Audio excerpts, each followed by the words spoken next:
Most of this night I honestly don't recall and had to be pieced together slowly over a week by myself, friends, and a police report. It started out just like any other night. We were hanging out at a friend's place. That summer we spent a lot of time there smoking pot, drinking, and just generally having fun since it was the summer after we had graduated.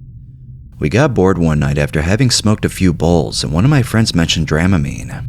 Having never heard of it being used in terms of a drug, we all decided to give it a try. It was probably about 8 o'clock in the evening, and we drove to the store and picked some up, 2 bottles for each of us. There were 3 of us, by the way. So we went back to our hangout and all of us took what we had. We threw on a movie and sat back to enjoy it. I think it probably took about 15 to 20 minutes for it to hit me. I can't remember much of being in the apartment aside from talking to my friend's mom about all sorts of gibberish and noticing a lot of changes in light and shadows. One of the guys decided to leave because he was tired and it wasn't doing much to him. We later discovered that while driving home he kept swerving to miss imaginary semi-trucks, and once he got home he sat in the dark in his room and had imaginary talks to people who weren't there. We'll call my friend Joe from here on out for reasons of privacy. So from what Joe told me the next day, I sat on the couch in his apartment and talked to him as if he were an employee at the local bookstore where I'd worked. Most of what I said was total gibberish and quiet mumbling, yet all the time I thought I was speaking very clearly in my mind. After a while, I got up and tried to pick up a plant that was behind the couch, saying that it wasn't supposed to be there, so I had to get rid of it. Joe finally got me to calm down about that and sat me back down on the couch, where I started to talk about how I had killed them and hid the bodies in my basement. From what he's told me, I changed completely when I spoke of that. I had an evil tone to my voice and kept talking about how they deserved the death I gave them and how I had butchered their bodies. So at that point, he freaked out. The drug didn't seem to affect him for some reason. Well, not as much, and all he wanted was for me to get out of his house.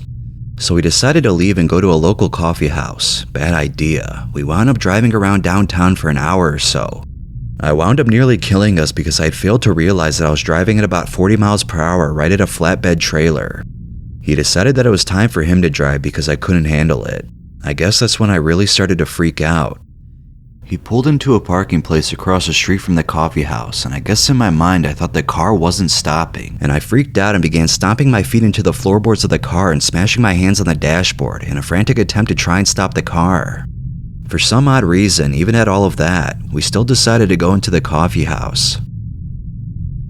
We got in and everything seemed like it was getting better. I felt like I was regaining control of myself. Unknown to me though, the worst had yet to come.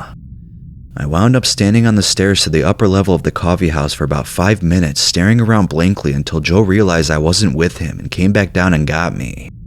As we passed a group of people our age, Joe said that I walked up to a random girl and just started talking to her as if I'd known her for years.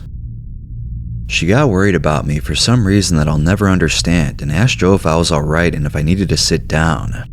Joe claimed I was okay and we headed to the balcony for a smoke. From here on out, this is where things really started to get to me.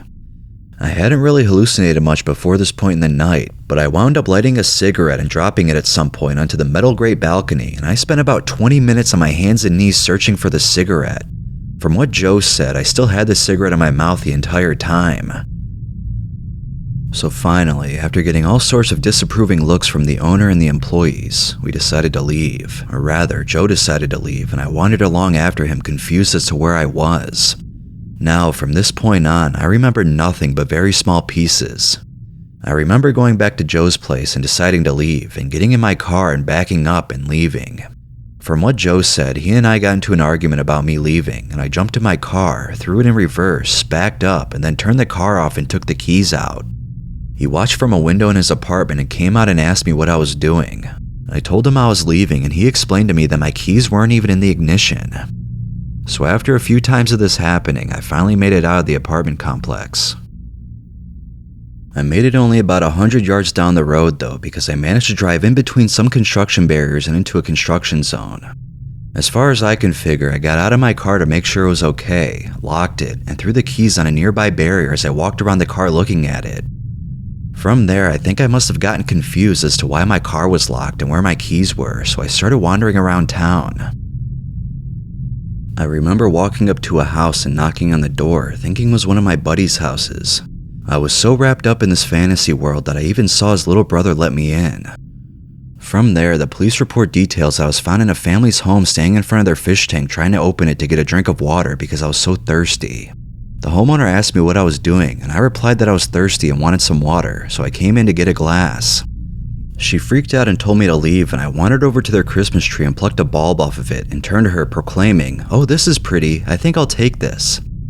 From there, I remember some small tidbits of people yelling, "Call the cops, call Grandpa, get out of my house," and other numerous screams, so I ran. They found me on a porch a few blocks away crying and trying to write something with an imaginary pencil and some imaginary paper. The police cuffed me and questioned me, and all they could get out of me was that it was about 8 o'clock still, when it was really around 11:30 now, and that I had just left work a few moments ago. One of the officers also informed me the next day that I had repeatedly spoke to him as if he was an employee at the bookstore I was employed at, and if he thought it would be okay for me to make a cup of tea. They arrested me on the grounds that I had unlawfully entered a person's home and that I was completely unaware to my surroundings. It was a danger to myself and others. At this point, I remember a few things about being in the jailhouse. I remember sitting in the fingerprinting room trying to read an issue of Cosmo that was sitting on my lap, and the entire time all the officers saw was me handcuffed to a chair trying to reach the magazine so I could turn the pages. I remember freaking out when the magazine fell off my lap and disappeared completely. That was the first time that I got scared because I realized some of what the drug was doing to me. So from there, they put me in a holding cell in which I saw about a half a dozen friends who really were there, held a conversation with one, told a rather large grizzled black man to shut the hell up and leave me alone, and then had to be removed from the cell for my own safety. An officer stated in the police report that when they removed me from the cell, I was ranting and raving about dead bodies rising up out of the floor, and how I thought the entire police precinct was positioned over an entry gate to hell. I really honestly can't remember anything else about the rest of the night, aside from one of the officers who had decided to somewhat take me under his wing and make sure I was okay, checking in on me periodically. Around 11 the next morning, my name was yelled through an intercom and I woke up and rushed out of the cell, forgetting my shoes completely, which pissed the cop off. So he told me to sign some papers and I got confused and asked him what they were for because I didn't want to sign a legal document without knowing what it was. So he asked me if I wanted to stay here or get out of here, so I quickly signed the papers. I was told to walk through the next 3 blue doors, and bam, I was outside in the sunlight, groggy, sweaty, and totally unaware of what I was going to do next. I had no idea of where my car was or how I would even find it. Some bits and pieces of the night in the cell came back to me over the course of the next week. I remember a cold, disgusting breakfast, smoking numerous imaginary cigarettes, and then freaking out and crying when they disappeared, and I would realize that I was hallucinating. I remember there being numerous other people in the cell with me. Over the course of the night, they messed with me, and when I awoke in the morning, I thought I was going to be charged with 26 counts of manslaughter for driving my car into a school and for assaulting a police officer. In the end, I got a minor misdemeanor charge and a lot of probation. Sadly, I'm an idiot, and this wasn't my last encounter with Dramamine.